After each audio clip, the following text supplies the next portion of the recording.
Mga ka-A to Z, naranasan nyo na bang mapagtripan ng mga kaibigan?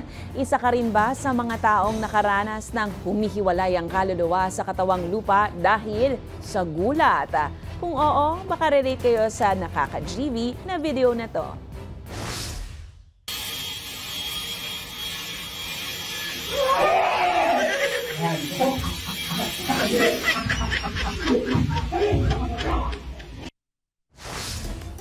Kung kayo ay may kwentong kakaiba, mga kwento ng pag-ibig o storya ng inspirasyon at pag-asa, maaari itong ibahagi. Sumali sa ating Facebook group na Balitang A to Z. Panoorin ang replay ng ating programa at sundan ang ating social media pages. Hanapin ang Balitang A to Z. Ang ating pabaong quote of the night ngayong Miyerkules ay mula sa isang nobelista na si E.L. Doctorow. Ang sabi niya, "Marami akong bisyo. Isa na rito ang pagiging mahinahon."